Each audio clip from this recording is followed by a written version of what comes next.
पैसे खर्च करूंगी। वैसे भी मरने के बाद इतने पैसे लेकर थोड़ी जा सकती हो। ये सोचकर रानी ऑफिस में सबको बोल देती है, सुनो सुनो सुनो सब लोग, मेरे जन्मदिन में तुम सबको ही आना है। मैं सबको बहुत बड़ी पार्टी दूंगी और खूब खाने पीने का सामान भी रखवाऊंगी। तुम सबको मजा आ जाएगा। लेकिन रानी देखती है कि उसके ऑफिस के दोस्त ये सुनकर कुछ खुश नहीं थे। अरे तुम सबका मुंह इतना लटका क्यों है? तुम सब मेरी पार्टी की बात सुनकर खुश नहीं हुए क्या? एक आदमी जिसका नाम नरेश था रानी से कहता है, नहीं नहीं रानी, ऐसा कुछ नहीं है। वो दरअसल तुम तो जानती ही हो, जिस दिन तुम्हारा जन्मदिन होता है पूजा का जन्मदिन भी उसी दिन होता है, और तुमसे पहले वो हमें अपने जन्मदिन पर बुला चुकी है। पूजा का नाम सुनकर रानी आग बबूला हो जाती है। असल में रानी पूजा को बिल्कुल भी पसंद नहीं करती थी और पूजा ने तो अब रानी के जन्मदिन की पार्टी भी खराब कर दी थी। लेकिन रानी ठान लेती है कि वो ऑफिस के लोगों को अपनी ही पार्टी में बुलाएगी। अरे नहीं नहीं, तुम सब मेरे जन्मदिन की पार्टी में आना, मैंने खूब पैसे खर्च किए।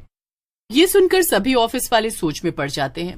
वो रानी से कह तो देते हैं कि वो उसकी पार्टी में आएंगे, लेकिन रानी के जन्मदिन के दिन वो सब पूजा की जन्मदिन की पार्टी में चले जाते हैं।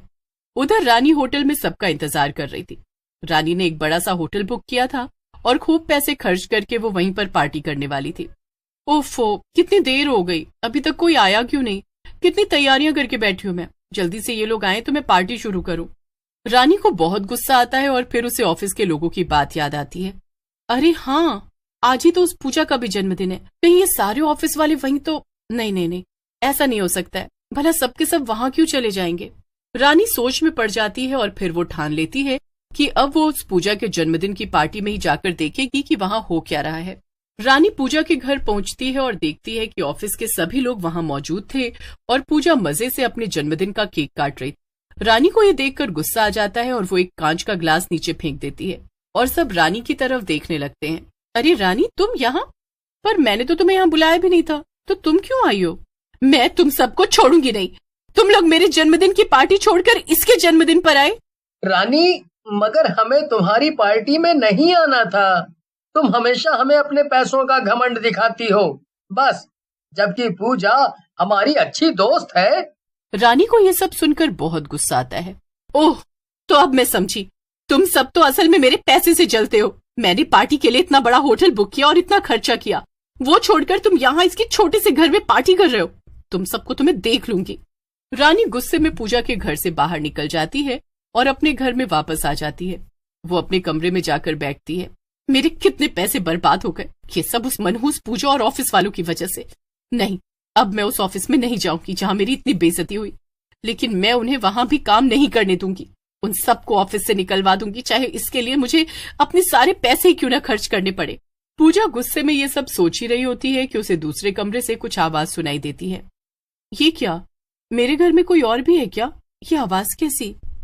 पूजा दूसरे कमरे में जाकर देखती है तो उसके पैरों तले जमीन खिसक जाती है। वहां पर दो चोर खड़े थे। अरे चिंटू, पकड़ इसे, इसने हमें देख लिया। हाँ, रुक मिंटू, अभी पकड़ता हूँ। चिंटू रानी को पकड़ लेता है। क्या? नहीं नहीं, छोड़ दो मुझे, छोड़ दो मुझे। तुम दोनों तो वही जाने माने चोर चिंटू मिंटू हो। हाँ हाँ, हम वही हैं।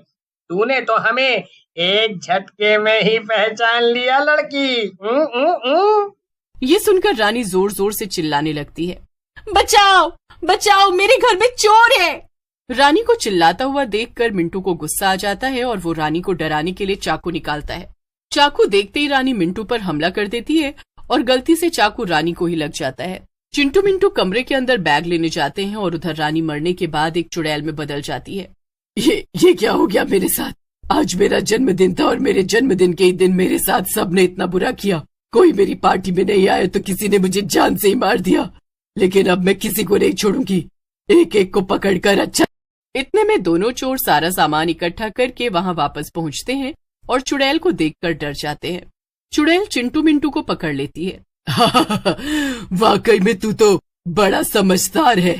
हाँ, मारूंगी तो मैं तुझे जरूर, लेकिन उससे पहले तुम दोनों मेरी मदद करोगे और मेरे साथ चलोगे, समझे? क्या साथ चलेंगे? मगर कहाँ? तुम्हारे पास कोई गाड़ी है? हाँ हाँ, हमारे पास एक ऑटो है। अरे वाह, तो चलो फिर। हमें किसी का जन्मदिन बिगाड़ना है। मिंटू और चिंटू कुछ समझ नहीं पाते, लेकिन उन्हें चुड़ैल को अपने ऑटो में बिठाना पड़ता है क्योंकि उनके पास कोई और रास्ता भी तो नहीं था। देखो, इस पते पर जाना है हमें, जल्दी चलो अब। और जब हम वहां पहुंच जाएंगे तो वहां जितने भी लोग मौजूद हैं, हम उन सबको खूब परेशान करेंगे। तो चलो फिर। थोड़ी ही देर में मिंटू, चिंटू और चुड़ैल पूजा के घर के बाहर पहुंच जाते हैं।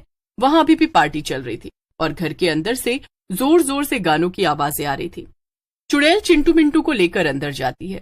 अंदर उसके ऑफिस के सभी लोग नाच रहे थे और खा पी रहे थे। अचानक से चुड़ैल जादू करती है और गाने बजने बंद हो जाते हैं। इसके बाद पार्टी में मौजूद सभी लोग हवा में उड़ने लगते हैं। बचाओ बचाओ, ये क्या हो रहा है? ये हम हवा में अपने आप कैसे उड़ रहे हैं? अपने आप नहीं उड़ रहे हो, मैं उड़ा रही हूँ। अचानक से चुड़ैल सबको जमीन पर गिरा देती है। आधे लोग तो चुड़ैल को देखते ही वहां से भागने की कोशिश करने लगते हैं, लेकिन चिंटू मिंटू सभी दरवाजे बंद कर देते हैं और किसी को बाहर नहीं जाने देते। अब मेरी इजाजत के बिना यहाँ से कोई बाहर नहीं जाएगा। अब मैं यहाँ मौजूद एक एक की खबर लूंगी। मगर हमने तुम्हारा क्या बिगाड़ा है? बहुत कुछ। शायद तुमने मुझे अब तक पहचाना नहीं, लेकिन मैं रानी हूँ, जिसके जन्मदिन की पार्टी में तुम में से कोई नहीं आया और तुम सब ने मुझे धोखा दिया। सभी लोग ये सब सुनकर बहुत डर जाते हैं। चुड़ैल चिंटू मिंटू की तरफ कुछ इशारा करती है और चिंटू मिंटू जल्दी से सभी लोगों को रस्सी से बांध देते हैं। वाह वाह, तुम सबको ऐसे बंधा हुआ देखकर तो मुझे खूब मजा आ रहा है। अब पूजा, तेरी पार्टी है ना ये, तो चल अब तू मुझे नाच कर दिखा। चिंटू मिंटू पूजा को खोल देते हैं और चुड़ैल के सामने खड़ा कर देते हैं। चुड़ैल गाना बजा देती है और पूजा नाचने लगती है। ये तुम ठीक नहीं कर रही हो चुड़ैल, मैं तुझे छोड़ूंगी नहीं। चुड़ैल को ये सुनकर गुस्सा आ जाता है। अच्छा ठीक, मैं नहीं कर रही, और तूने जो मेरे साथ किया उसका क्या? जब तक मैं तेरी पार्टी पूरी तरह से बर्बाद न कर दूं तब तक मुझे चैन न आएगा। तो तुम सबकी ये पूजा मुझसे ज्यादा पसंद थी ना? अब मैं तुम सबको मार दूंगी, फिर तुम दोबारा कभी इसकी पार्टी में नहीं आ पाओगे। नहीं नहीं, हमें छोड़ दो। इसकी पार्टी में आना तो दूर की बात है, हम तो दोबारा कभी इससे बोलेंगे भी नहीं। हाँ, हमें जाने दो। अच्छा तो फिर ठीक है, तुम सब जल्दी से ये पार्टी छोड़कर भाग जाओ, और अगर तुम में से किसी ने इस पूजा से दोबारा बात की तो मैं उसे जान से मार दूंगी। सभी लोग पूजा का घर छोड़कर भाग जाते हैं और फिर चुड़ैल भी पूजा को वहीं हवा में लटका हुआ छोड़कर अपने घर वापस आ जाती है। चिंटू मिंटू भी उसके साथ वापस आ जाते हैं। अब मैं क्या करूं? मैंने उस पूजा की पार्टी बर्बाद कर दी, फिर भी मुझे शांति नहीं मिली। लेकिन तभी चिंटू मिंटू चुड़ैल के सामने आ जाते हैं। क्या तुम दोनों अब तक यहाँ से गए नहीं? क्या लाए हो? चिंटू एक छोटा सा केक चुड़ैल को दिखाता है। एक छोटा सा बर्थडे केक। आज तुम्हारा जन्मदिन था ना, अब हम तीनों ही मिलकर तुम्हारा जन्मदिन मना सकते हैं। यही तुम्हारी आखिरी इच्छा थी ना? और वैसे भी जाने अनजाने में हमारी ही वजह से तुम्हारी जान गई थी, इसीलिए ये करना तो हमारा फर्ज था। ये सब देखकर चुड़ैल की आंखों में आंसू आ जाते हैं। तुम दोनों ने ये मेरे लिए किया, शुक्रिया। चुड़ैल केक काटती है और उसे बहुत अच्छा लगता है। अपना जन्मदिन मना लेने की वजह से चुड़ैल की आखिरी इच्छा पूरी हो जाती है और उसकी आत्मा को शांति मिल जाती है। तुम दोनों मेरा सारा पैसा रख सकते हो, तुम्हें दोबारा कभी चोरी करने की जरूरत नहीं पड़ेगी। इतना कहकर चुड़ैल गायब हो जाती है और चिंटू मिंटू